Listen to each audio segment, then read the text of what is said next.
Y ahora la entrevista. Seguí escuchando el Ágora en Radio Nacional. Seguimos ahora en el Ágora en Radio Nacional y vamos a conversar con otra protagonista del quehacer político de Bahía Blanca. Me refiero a la concejala Analía López Ubierna, con quien estamos ahora en comunicación telefónica. ¿Cómo estás, Analía? Victoria y Juan Ignacio te saludan. ¿Qué tal? Buenas tardes. ¿Cómo les va a ustedes dos y a la audiencia del programa? Bien, muy bien. Gracias por atendernos para conversar con vos. Y en primer lugar te quería preguntar por lo que es el tema del día en la ciudad, al menos a mi entender, que es cómo tomaron desde el bloque del Frente de Todos esta noticia de la ocupación plena de camas que hay en el Hospital Pena, en un momento que está todo tan empantanado, ¿no? Desde el municipio se dice que está todo más o menos bien y desde el lado de los profesionales de la salud se habla de un colapso inminente y según el último reporte tenemos un promedio de 68 casos diarios. Bueno, la verdad que nosotros lo seguimos con mucha preocupación, entendiendo que es un momento muy delicado y tratando de invocar, digamos, a la conciencia de la ciudadanía. Hemos escuchado a los especialistas, estamos atentos a sus manifestaciones, digamos, nos preocupa no solamente el tema de las camas, sino el tema del agotamiento que viene sufriendo el personal de salud y su tasa de contagios.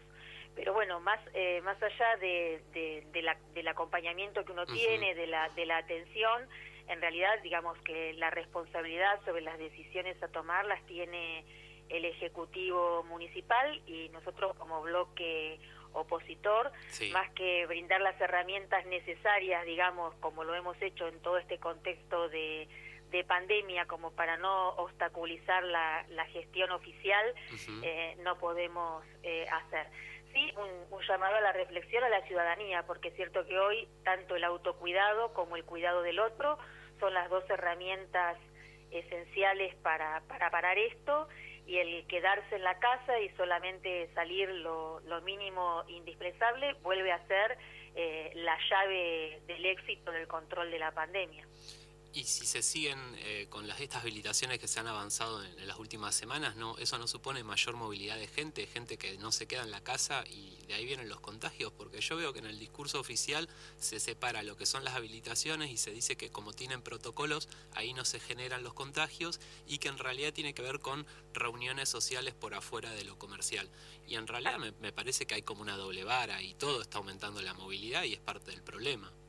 Hasta donde yo tengo, digamos, entendido, no se van a habilitar más actividades que las que ya están. Las que se han habilitado siguen cumpliendo los protocolos. Si me preguntas a mí, Juan Ignacio, en lo personal, yo lo que visibilizo es una falta de voluntad de la ciudadanía. Me parece que la movilidad y el acceso de los vecinos y las vecinas de la ciudad a la calle no están solamente atados a las actividades, sino creo que hay un elemento mucho más importante que tiene que ver con las actividades al aire libre, más que con las actividades económicas habilitadas. De todas maneras, bueno, la verdad que uno no puede hacer otra cosa más que digamos, esperar que esto pueda ser contenido, y bueno, está en las autoridades de la ciudad, en el Ejecutivo Municipal, la toma de decisiones. Bien. Ana, ¿cómo estás? Victoria te saluda. ¿Qué tal, Victoria? Buenas tardes. Bien, justo veníamos hablando de una columna sobre la ley de zona fría, la incorporación de Bahía y otros distritos de la región a esa zona. Y vos presidís la Comisión de Defensa del Consumidor y Usuarios de Servicios Públicos dentro del Consejo Deliberante. Quería preguntarte si estás interiorizada sobre este tema y en ese caso, ¿qué opinión tenés cómo puede beneficiar a nuestra ciudad? Sí, bueno, hay varios proyectos. Hoy creo que está llevando adelante uno el ex concejal Matías Italiano. Nosotros el año pasado durante la campaña el compañero Federico Susbieles también tenía una propuesta que llevó al Senado de la provincia de Buenos Aires. La realidad es que conseguir eso para Bahía Blanca y todo el territorio cercano sería muy importante, porque los guarismos de temperaturas, los promedios y demás nos ubican, digamos, en las condiciones geográficas y climatológicas como para ser considerados zona fría, con lo cual solamente estaría faltando, digamos, la voluntad política e institucional para incluirnos. Esto traería beneficios importantes para los usuarios de los servicios de gas, no solamente incluso para los vecinos y vecinas, es decir, los usuarios domiciliarios, sino también para las pequeñas y medianas empresas. Sería un desahogo económico importante.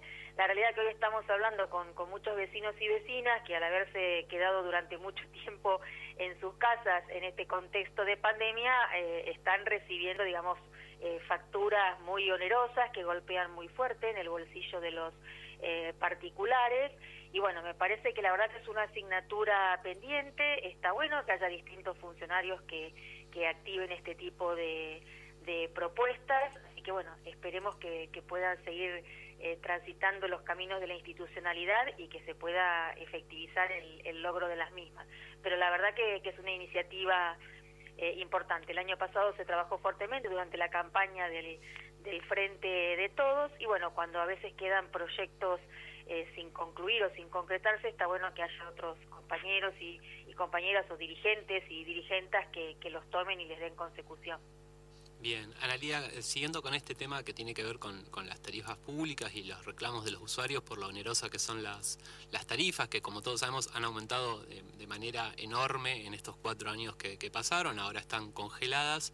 A vos te tocó asumir como concejal justo con el cambio de gobierno y ahora presidís justamente la Comisión de Defensa del Consumidor y Usuarios de Servicios Públicos.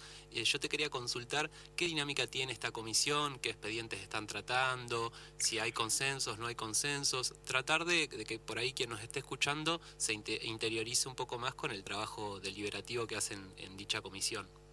La verdad que es una comisión que mayoritariamente durante este año y en el contexto de pandemia no ha tenido mucho movimiento, no ha sufrido un ingreso importante de expedientes. Lo que se hizo en su primer momento fue revisar algunos que habían quedado, digamos, sin tramitar de las anteriores gestiones, cuestiones que habían quedado abstractas, relacionadas por ahí con temas de facturación de agua y demás, y no es una comisión que haya tenido ingresos actuales de reclamos de vecinos y vecinas, y yo esto lo vinculo con el buen trabajo que está realizando la Defensoría del Pueblo.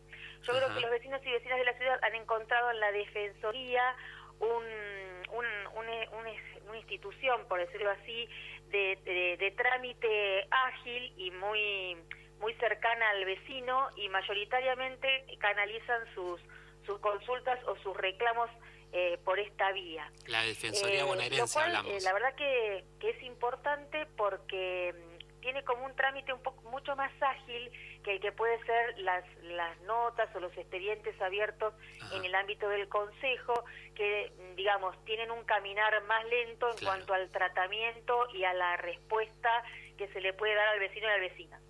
Que es muy útil para la cuestión de fondo, pero a veces para el trámite individual o particular, yo le he visto a la Defensoría una ejecutividad mayor.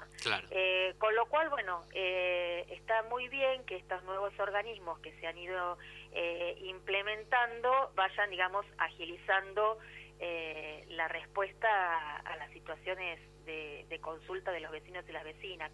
También sé que hay muchos que se referencian también con la OMIC, así que bueno, hay dos ámbitos, digamos, que tienen una ejecutividad importante para estos tratamientos y que yo creo que han descongestionado un poco el trabajo de la comisión del Consejo. Bien. Analía, siguiendo un poco con el trabajo de comisiones, la semana pasada se presentó un proyecto de ordenanza para crear en el ámbito de la ciudad de Bahía Blanca una mesa intersectorial sobre violencia de género, sobre violencias por razones de géneros. No sé si ya llegó a la Comisión de Género del Consejo Deliberante, pero bueno, más allá de eso, preguntarte cómo ves vos esta iniciativa y cómo ves la situación con respecto a la violencia en nuestra ciudad.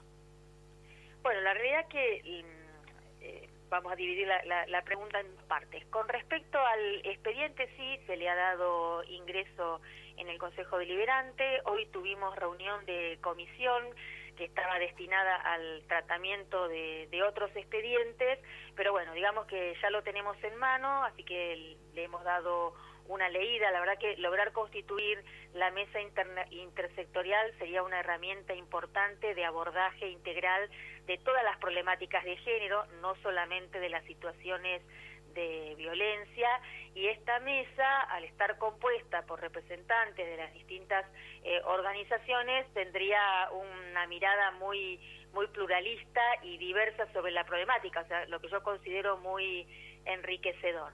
Así que bueno, tenemos que analizar el expediente, ver de forma si hay que realizar algún ajuste o acuerdo. También esperábamos hoy reunirnos con la directora de Políticas de Género y la directora de Derechos Humanos del municipio, pero no pudieron asistir a la reunión. Entiendo que tiene que ver con el lanzamiento de la capacitación para el personal municipal en políticas de género, así que bueno, en breve estaremos reprogramando como para seguir abordando los expedientes pendientes, entre los cuales también está un proyecto de adhesión del municipio de Bahía Blanca a la ley 15.134 de la provincia de Buenos Aires, la ley Micaela, para establecer, digamos, un programa de capacitaciones en perspectiva de género y violencia contra las mujeres más sistemática, que tiene que ver con que sea permanente y obligatoria, ¿no?, para todos los funcionarios de los tres poderes. Y la otra parte de la pregunta, me dijiste, Vicky, era... ¿Cómo veías la situación en Bahía con respecto a la violencia, sobre todo en pandemia, que todos los niveles, los índices nacionales, provinciales han dado un aumento en la cantidad de denuncias sobre violencia de género? Sí, la situación no es muy diferente, lamentablemente, al resto de los distritos de la provincia, incluso también a los guarismos nacionales. El contexto de encierro, de aislamiento, digamos que ha profundizado las situaciones de violencia que tienen que ver con que en la mayoría de los casos es intrafamiliar y el contacto permanente con el violento, es decir, la imposibilidad que tienen hoy las mujeres o las disidencias de poder estar fuera del hogar, desarrollando normalmente sus actividades particulares, ya sea laborales, de estudio o recreativas, ha vuelto, digamos, ha profundizado, por así decirlo, estos esquemas de violencia, e incluso en algunos casos llegando a causar la muerte, ¿no?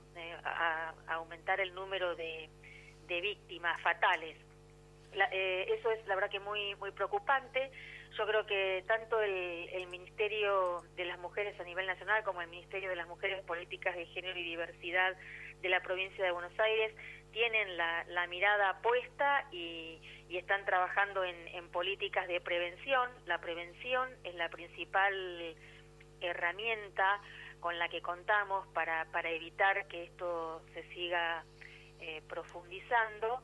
Y bueno, en ese contexto, tanto la constitución de la mesa intersectorial acá en Bahía Blanca, como la posibilidad de que el municipio adhiera a los diferentes programas de la provincia, yo creo también muy importante la necesidad de jerarquizar la dirección y que llegue a ser en función, digamos, de lo que es Bahía Blanca hacia el interior de la provincia de Buenos Aires, una secretaría de políticas de género. Sería el camino que tenemos que transitar a futuro para un importante y efectivo trabajo colectivo en esa materia. Bien, y me quedo con esto de la prevención. También ingresó durante estos meses de pandemia un proyecto, si mal no me equivoco, sobre empleo local, que ingresó a través de una organización política. Y si mal no recuerdo, y si no tengo mala información, vos ahí pusiste tu letra en la cuestión de género y de buscar la paridad en esa ordenanza que hablaba sobre contratación de personal local y de empleo local y de fomentar el trabajo. ¿Nos querés contar un poquito en qué consiste esa ordenanza y en qué situación está ese proyecto, mejor dicho, de ordenanza? Bueno, ese proyecto lo trabajamos en conjunto con el concejal Walter Larrea. Es cierto, yo le di un poco la perspectiva de género, pero en realidad tiene, digamos, es mucho más abarcativo y tenía que ver con la posibilidad de en todo lo referente a lo que sea obra pública dentro del marco de lo que es la construcción, que fuera administrada por el municipio de Bahía Blanca, hubiera un cupo de un 70% de mano de obra local contratada. Dentro de ese cupo, obviamente, debían ser considerados las mujeres y las diferentes identidades. Ese proyecto pasó a informes del Ejecutivo. Hace pocos días se solicitó que el informe, o sea, se cumplimentara, es decir, que volviera al recinto, así que estamos a la espera de la devolución para poder, digamos, tratarlo y votarlo. Fueron consultadas las organizaciones sindicales locales, también la representación local de la Cámara Argentina de la Construcción, los desarrolladores. La verdad que tuvo una mirada colectiva de aprobación del conjunto, porque además, bueno, tanto la Cámara como los desarrolladores locales dicen, nosotros trabajamos acá, dice, y no solamente contratamos mano de obra local, sino que también los insumos los compramos, o sea, somos movilizadores de la economía local, con lo cual, digamos, ha tenido, digamos, una aprobación tácita de los colectivos involucrados en el mismo. Esperamos que el oficialismo lo apoye. Así que en ese tenor está. Algo más me preguntaste, Vicky. Hoy estoy como medio Son muchas preguntas juntas. Creo que con eso está respondida igual la pregunta. Está lo que vos... Bien. Analía... Yo me explayo y bueno... No hay problema. Analía, yo aprovecho para preguntarte por la última sesión del Consejo, donde se discutió también esto de la interpelación a Crogliano, a Jular, que finalmente el oficialismo no quiso, porque ellos también pedían interpelar a otros funcionarios que tengo entendido que por ahí no tienen que ver tan focalmente con lo que es la administración del aislamiento y la gestión de la pandemia acá en Bahía Blanca. Quería preguntarte sobre este tema, cómo se dio, quizá para quien no se haya enterado o quiera tener la visión de lo que es el Frente de Todos, y también la cuestión de por qué no acompañaron la rendición de cuentas. Bueno, con respecto a la visita de los funcionarios de salud, bueno, el bloque había solicitado a través de un pedido de informes que asistiera al recinto el secretario de salud y el subsecretario, quienes son para nosotros, o quienes nosotros entendemos tienen la responsabilidad de gestión del sistema sanitario en lo que es atinente a Bahía Blanca. Sí. El bloque oficialista no quiso acompañar este proyecto, argumentando que quería convocar a más funcionarios. La verdad que nosotros no nos oponíamos, pero no, digamos, el espíritu no era en la misma, digamos, reunión para poder abordar con la suficiente profundidad cada uno de los temas y situaciones y que no se mezclaran, porque la pretensión del bloque oficialista era convocar a la directora local de PAMI, al coordinador de IOMA, que para nuestro leal saber y entender son responsables de dos obras sociales, no del sistema de salud pleno de la ciudad. Claro, tienen otro tipo de responsabilidad, digamos. Claro, o sea que la temática, si los concejales y las concejadas queremos tomar conocimiento de su gestión en el contexto de pandemia, perfecto, pero no era el punto o los tópicos que nosotros pretendíamos abordar. Era como hacer una ensalada de un montón de cosas. Claro. Sabemos que las reuniones las convocatorias tienen que ser breves por una cuestión sanitaria, con lo cual nosotros pretendíamos focalizar en los dos responsables máximos del sistema de salud de Bahía Blanca y en todo caso después a posteriori otra convocatoria para el resto de sobre de temas más puntuales también. Claro, absolutamente. Y bueno, y con respecto a la ejecución presupuestaria, la verdad que bueno, ahí podríamos hacer una entrevista en particular sobre estas cuestiones. La concejala Lucía Martínez Sara hizo un informe muy exhaustivo en general que tiene que ver con la subejecución de la mayoría de las partidas o con partidas que se presupuestan de una manera, luego se vacían. Yo puedo, digamos, más específicamente explayarme, digamos, en lo que corresponde a educación, que fue el tópico con el que yo trabajé con más detenimiento. Y bueno, la verdad que es una vergüenza, porque si hablamos, por ejemplo, permanentemente el oficialismo local pide recursos a provincia, de nación, o demanda la necesidad de recursos, se rasgan las vestiduras con los temas educativos, porque si los chicos no pueden asistir a la escuela, incluso llegando a pedir en un determinado momento la asistencia, o sea, la vuelta a las aulas. Sí. Y cuando uno se pone a visibilizar qué es lo que están gestionando ellos en educación, es un desastre. Ya en el 2018 subejecutaron lo que tenía que ver con el fondo educativo, que es para reparación en su mayoría de infraestructura de establecimientos escolares y también para proyectos y programas educativos. Iniciaron el 2019 con un saldo de 62 millones de pesos en caja, y esos 62 millones se sumaron a 181 millones más que recibieron de la Nación, y terminaron el 2019 o arrancaron el 2020 con un saldo de 87 millones, que para que el vecino y la vecina entienda, o sea, es una subejecución. Claro. Con una inflación con promedio, como tuvimos el año pasado, del 52%, ese dinero en el mes de enero vale la mitad. Y las escuelas están sin reparar. Se habían proyectado en el 2019 la reparación de 86 escuelas. De esas 86, 48 tenían alta prioridad. Es decir, necesitaban sí o sí ser arregladas para garantizar que el ciclo lectivo se desarrollara con normalidad. Cuando hablamos de las reparaciones que se pueden abarcar prioritariamente con el fondo educativo, hablamos de instalaciones de gas, eléctricas, reparaciones de techos y de sanitarios. Ya sabemos lo que ha pasado en otros establecimientos de la provincia de Buenos Aires con este tipo de deterioros edilicios, que incluso ha llegado a causar la muerte de una directora y de un auxiliar. Sí. Entonces, de esas 48 de alta prioridad, se repararon 12. Claro. O sea, la cuarta parte. Y el resto se arrancaron recién este año. El oficialismo pretendía venderlas como que eran escuelas arregladas, y están todas con ejecución, o estaban por lo menos al mes de mayo con ejecución suspendida y con avance de obra del 20%, del 40%. Entonces es poco serio. ¿Y qué gana la gestión de GAI al hacer esto? Porque si vos me dijeras que las partidas las reasignan a otro gasto o algo así, pero esto es plata que se pierde solamente. Sí, en realidad el FONID es... el fondo educativo es... una partida afectada. Es una partida afectada, o sea que al no ser utilizada, ese dinero queda en mora, perdiendo, digamos, su valor monetario.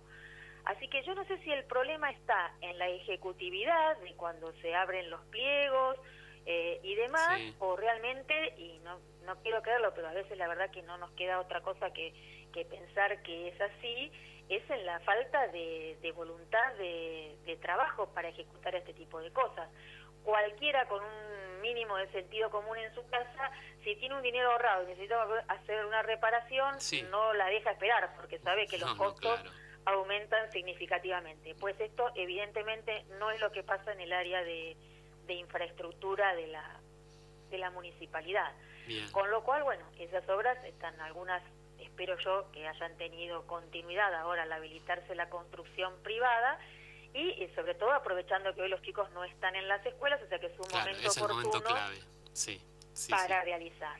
Y el otro tema tiene que ver, por ejemplo, con una partida que estaba presupuestada en 53 millones, casi 54, y se incrementó en 16 millones más, destinada a programas y proyectos educativos, que la verdad que uno no tiene forma de saber a qué fue destinado ese dinero, y en la que se presupuesta únicamente para estos programas educativos personal temporario y luego aparece personal de planta en la ejecución por más de 35 millones de pesos. Claro, son irregularidades que no se pueden dejar pasar. Irregularidades muy groseras, con dinero de la provincia, la compra de una camioneta muy importante, doble cabina, Nissan, 0 kilómetros, que tampoco uno puede determinar a qué tipo de proyecto educativo está asignada o qué uso se le da.